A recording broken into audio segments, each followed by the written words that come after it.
Hello, hi, നമസ്കാരം. ഇന്നൊരു review ഇടാമെന്ന് വിചാരിച്ചു. സാധാരണ ഷോർട്സ് ആണ് അപ്ലോഡ് ചെയ്യാറുള്ളത്. തലവൻ എന്ന് പറയുന്ന മലയാളം മൂവി ജിസ് ജോയ് ഡയറക്റ്റ് ചെയ്ത മൂവിയാണ്. ജിസ് ജോയിയെ നമുക്ക് എല്ലാവർക്കും അറിയാം. ഹീസ് ഫീൽ ഗുഡ് മൂവിയുടെ ഒരു ഡയറക്ടറാണ്. അബൌട്ട് ദാറ്റ്, ജിസ് ജോയിയെ കുറിച്ച് നമുക്ക് മലയാളികൾക്കെല്ലാം അറിയാവുന്ന മറ്റൊരു കാര്യം എന്ന് പറയുന്നത് അല്ലു അർജുന് ഡബ് ചെയ്യുന്ന ഒരു ആർട്ടിസ്റ്റും കൂടെയാണ്.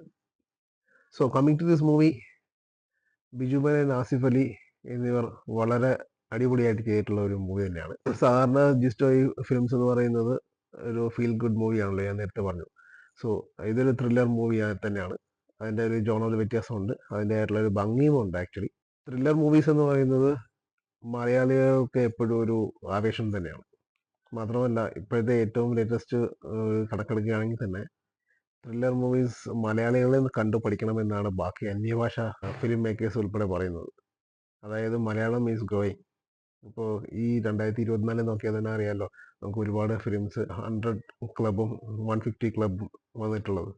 കമ്മിങ് ടു ദ പിക്ചർ, ഇത് ഒരു ഇൻവെസ്റ്റിഗേറ്റീവ് ത്രില്ലർ ആയതുകൊണ്ട് തന്നെ അതിൻ്റെതായിട്ടുള്ള എല്ലാ ചേരുവകളും അതിനകത്തുണ്ട്. ഒരു TV ഷോ നറേഷനിലൂടെ സ്റ്റാർട്ട് ചെയ്യുന്ന ഒരു മൂവി അതിൻ്റെ പേസ് പിക്കപ്പ് ചെയ്യുന്നുണ്ട്, നല്ല രീതിയിൽ പേസ് പിക്കപ്പ് ചെയ്യുന്നുണ്ട്. സോ ആസിഫ് അലിയും ബിജു മേനോനെ കുറിച്ച് പ്രത്യേകിച്ച് പറയേണ്ട ആവശ്യമില്ല. അവരുടെ രണ്ടുപേരുടെയും പെർഫോമൻസ് പല പടങ്ങളിലായിട്ട് നമ്മൾ കണ്ടിട്ടുള്ളതാണ്. ഈ പടത്തിൻ്റെ ഇനിഷ്യൽ റിപ്പോർട്ട്സ് വളരെ നല്ലത് തന്നെയായിരുന്നു. അതുകൊണ്ട് തന്നെ ഇത് നല്ല രീതിയിൽ മുമ്പോട്ട് പോകുമെന്ന് പ്രതീക്ഷിക്കുന്നു. എല്ലാവർക്കും ഈ പടം ഇഷ്ടപ്പെടുമെന്ന് തന്നെയാണ് എൻ്റെ വിശ്വാസം. എന്തായാലും നിങ്ങളുടെ അഭിപ്രായങ്ങൾ കമൻറ്റിൽ പറയാം.